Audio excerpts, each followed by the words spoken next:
What's going on, guys? This is your boy, Mr. Blacc. Ashe Hotel. Assalamu alaikum. Peace. God bless you. Whatever. You know, greetings in the name of all the gods. Right now, in recent news, or at least in recent conversations, is George Floyd, the guy who was just murdered by a cop in Minneapolis with, Derek Chauvin choked him out, broke his neck, stopped him from breathing or whatever. And, tragic situation. Tragic situation is unfair, unfortunate.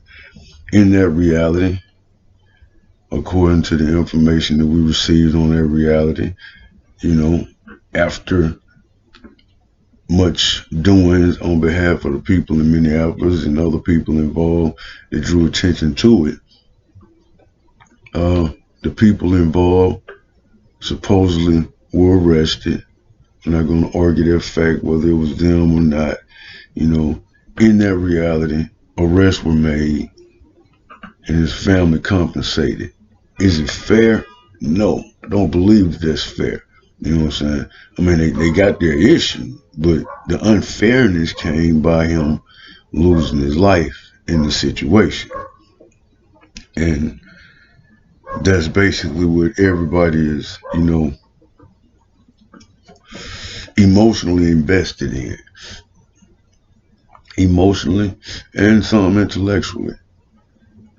And the thing is, whenever revolution is called for, it's generally not behind the person or the name that's attached to the tragedy, to the unfortunate event. Revolution spawns because of the fact that the event happened. And so Candace Owens, as always, I've actually only heard her speak maybe 2 or 3 times. My personal opinion about her: she's impressive, very eloquent, always informed, very well informed. You can tell she's well educated, be it according to society's acceptance of education as well as her own personal evolution. You can tell that, she's not a conformist. I don't envision myself as a conformist. The things that come from my frame of thinking are often unaccepted and unpopular. However, she has a bigger forum, she has a bigger platform, and so she draws more attention when she says things. And she actually became famous for leading a campaign against Donald Trump. However, she changed her perspectives and she saw something different that caused her to evolve into a different person. Keep in mind that as I'm saying this, as I'm speaking about her, I don't support anybody politically. I understand political agenda, and so I can see where I benefit from that agenda, and I can see where that agenda right there is not profitable to me, and that's not productive to my people or whatever. I understand that. But as far as supporting people who are politicians, I'm not invested in that at all. Because it's not about those people. Once you begin to notice only those people, then you can't really dissect their perspectives. Now, it is important. It is important to know people's perspectives. However, it is important to separate people from their perspectives. Candace Owens evolved into a person whose mission, her purpose, is to lead black voters in America away from the Democratic Party. And she has very sound reasoning for these things. She's not the first person to attempt to do this in America. Jesse Jackson was the first person to actually attempt to lead black people away from the Democratic Party. We read about it, we understand now that that did not work. It's not well received. Black people who have evolutionary ideas are generally labeled as coons, sellouts.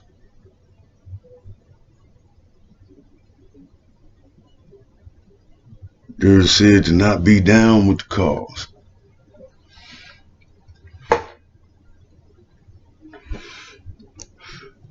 And looking at that is exactly the perspective that Candace Owens is actually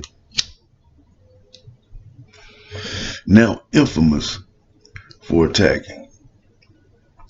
I too attack it, and so actually she's just joining my campaign. Our campaigns agree.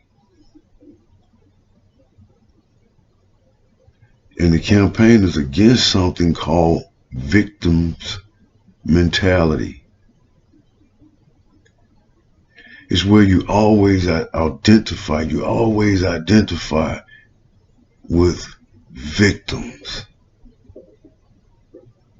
You always identify with being oppressed. And while these type of people they often ask for relief from their situations, they often cry out in disgust and express their frustrations. However, let's be honest, the reason for campaigns like hers and stances like mine is because we realize that projecting from that reality only attracts more of that reality. So her exact statement in regard to George Floyd was, she did not say that it was not an unfortunate situation. First of all, she denoted the irresponsibility of them people and the unfairness of it all, and then she brought light to hey man, the situation is actually over because according to what we know, it's resolved. You dig? That's over. And in that, she was saying that collectively, Minneapolis did what they had to do to get that taken care of. That's how you handle state and local government. You start a revolution within your state and you make it happen. You get that desired outcome. Not to do it throughout the nation, then you have local government, state government would have to be challenged across the nation. And this is obviously what she's saying. Often, most times, black people in attacking that agenda. Up until this point, it has been from a democratic point of view. And from a democratic point of view, you have to identify with being a victim because that is what they're creating in that reality. Victims and people who ask for favors and don't stand up and take control of their own situations. And what she said exactly was that she said African Americans have a victim mentality. And then she said in regard to the video, she said the idea of him, George Floyd, as a martyr for the black community, quote unquote, martyr for the black community, is bullshit. And it is. I agree with the essence of her statement because of the fact that it forces us to exalt a criminal or exalt a unsavory character, a shady character. There is nothing wrong with us not saying that that is not the best of us. She's presenting that black people in America's movement so far, every time that we rally behind a cause, it is because of it's always behind a questionable character. And therefore the attentions of the masses we do not gain because no one empathizes with whom that unfortunate event befell. Because in their reality, their group suffers the same. You feel me? I mean, it's projected in our reality because of certain situations that we often see. You're going to always see black people being persecuted or whatever because that's just what's projected. But in actuality, every time they show us one of those events, the truth of the situation is that that unfortunate event is not happening to most of not only the general populace, but also our individual group. Most of us are not experiencing that. That's just what the news shows to distract us from the fact that that is not what we're experiencing. And when you notice that and you become aware of that, then you're able to view things from a detached manner and identify the proper causes. The cause for revolution is not because it was George Floyd. The cause for revolution is because that can happen. Period. That should not happen to any citizen. You should not get killed during an arrest. You know what I'm saying? When you're not shooting back or doing anything to get killed. Like, that shouldn't happen. Now we're at a place where we're noticing that, hey man, that's happening with our people because of certain situations. And what she's saying that in that campaign, in the campaign against the police, because it's not police brutality. It's like, because murder is not brutality. You feel me? So therefore, there is no police brutality happening except for where there are police.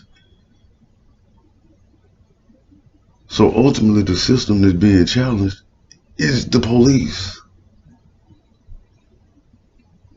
And to create a right to self-police, you know what I'm saying, is what people want to say, self-police. I'm not going to police myself, but I do understand to assign accountability in our own communities. Hey, we don't need police. We're not calling you. We don't acknowledge your government. And then begin to lead campaigns to keep the police out of the community. Not lead a campaign for them to come in the community, but just act better. No, because without police to come arrest people, then you alleviate that whole police coming over here killing someone because they're too unprofessional or too motivated by race to make an arrest without killing somebody, a black person.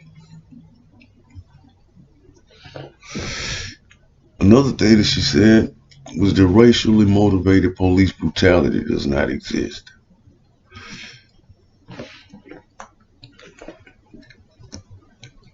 You have to be real about who the police are in order to grasp what she's saying right there. What she's saying is that the police, when they show up, that's what they do. Kill people who should not have been killed. They were supposed to just been making a regular arrest if somebody got killed. And that happens a lot. We, black people in America, don't own radio and police stations. We don't control the media. Also, we don't control enough money to assure that that doesn't happen in an organized way. We got enough money to do that. And, but people like her are designed to see us structured into an independent people that is not begging anybody for anything. You know what I'm saying? Like the way that we understand how to make money, we understand economics right now. In 2020, we absolutely do as a group of people, a group of individuals and a collective group of people in America or anywhere on this planet. We don't have to ask anybody for anything because we understand how certain things go. And now we're at a point where we can literally force certain things to happen if we were responding to these realities in an intellectual, in an intelligent way. You know what I'm saying? A group of people responding to traditional values in a society that is clearly not based upon any moral foundations at all. That's just unwise. And it makes it impossible for an entire group of people to be considered as being, some movers and shakers on the planet. That's just who it is. A group of people who shares religions with their enemies cannot make a collective move as a nation. Obviously, of all of the black churches, if a significant amount of black churches stepped away from Christianity, like stopped sending their money and all that stuff right there to where it was noticeable, then that will make a difference. However, when we're spreading truth from a message of division, and instead of a message of information and intelligence, it inspires people to just withdraw to things that we don't desire to see manifested instead of becoming what we do desire to see them manifest. And what she's saying though is that it's coming from this. And I would say, we suffer that a lot. Black Americans being motivated to engage life from a vantage of venerating slaves does not lead to freedom. So if you're venerating some people who could not be free, like they never managed it, in their reality, they died in chains and got whooped to death and burned and drugged from trucks and all of this stuff, we read about. And you're saying that, hey, that's my people. You're generating that. You're regenerating that energy. And it's a victim's mentality to where you feel like, oh, life is so unfair. It's so fucked up, my situation, man. Why don't somebody feel sorry for me and do this? Have pity on me. Have pity on me. Change your mind. Receive me differently. That's not the perspective of gods. That's not the perspective of human beings. That's not the perspective of men and women who know who they are. It's not a perspective of an empowered vision. And so when people say revolutionary things like this, that's exactly what it is. It's a revolutionary thought, because revolutionaries are not people. Revolutionaries are mindsets. Those mindsets are adapted among people and supported. Some people come to the forefront and tell everybody about it. They become the leaders of their revolutionary way of thinking. And they're known as the face of revolution, which makes them become a revolutionary. We're all revolutionaries. And the only way to receive knowledge is to separate people from their statements. Separate people from understanding of situations. In her reality, who Candace Owens is, the reason black people don't like her first and foremost is because she married to a white boy. Okay, so boom, we're projecting into an intellectual setting from an emotional space inside of our head. It's nothing wrong with having an opinion about her relationship and who she is as a person. There's nothing wrong with not respecting her as a person. But aside from that, the statements that come out of her mouth, or anyone, you should be able to separate the person from the statement. Our failure to do this is why people go vote for the wrong people. They're unable to separate the person from their actions. Hillary Clinton, Bill Clinton, Barack Obama, Joe Biden, Martin Luther King, Louis Farrakhan. These are people like, real talk like right now. People still projecting from their reality, unable to separate them from what they've said. Kanye recently, that's recent news, this past 4 or 5 years, as far as this perspective. And, looking back to identify what's going on with us. When Kanye said what he said, when Kanye West said what he said, that being slave, he felt that being a slave, slavery was a choice. Many people matched that perspective and was afraid to voice it because of the flack that he was here taking. However, nobody really even knows Kanye. So the stuff that you're seeing in your social media feed, Kanye not experiencing that. In most cases, man, your social media feed will not represent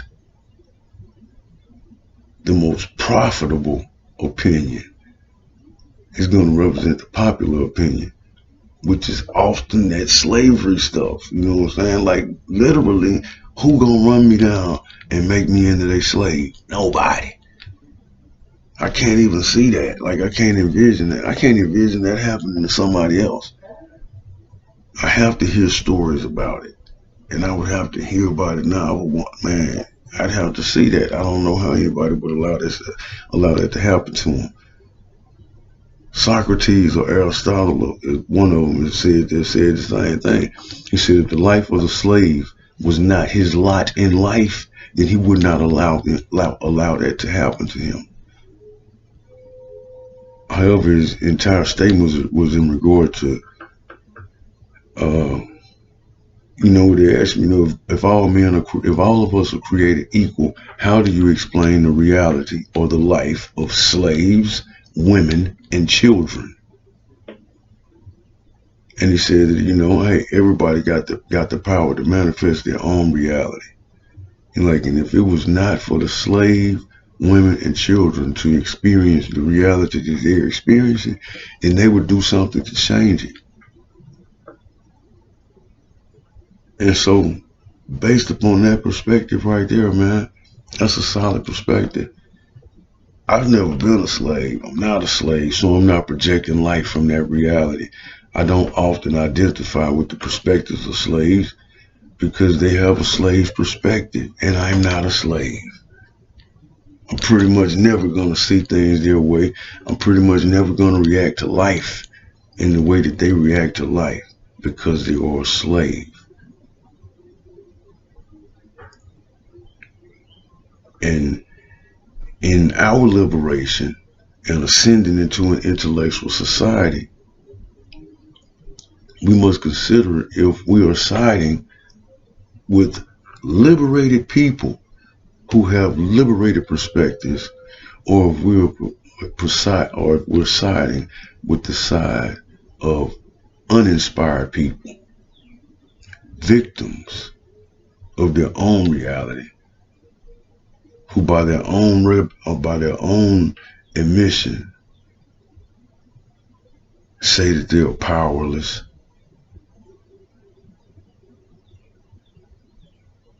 We are not those people. The people who will change what's going on earth must identify with the right perspectives to cultivate who we are as a new and separated society from what has been the norm within our normal society. We're different. And only our decisions can actually begin to reflect that. And it comes by looking at hard analysis, or when people are saying things like Candace is saying, because of the fact that from where she's coming from and who she is as a person, the reality and the overall vision of her mission is for Black people. I maintain that, stand on that. And I also maintain that it is not important to like her as a person or approve of all of her actions, just to recognize an empowering perspective, because that perspective can be absolutely received and adopted by an entire group of people without ever accepting the person who introduced that perspective into our consciousness. Candace does not have to be received. Candace does not have to be loved. Candace's thoughts are being interjected into a collective consciousness, and they do bear weight. They are affecting reality. And so we must decide if something good, something great can be built from what this person has said. Accept the message if it is well. Leave the messenger if you don't like it. Period. So that's my point. That's my perspective on what's going on right now with Candace. I'm gonna post this to my social media sites, man. Let me know how you feel in the comments. Peace. Love y'all.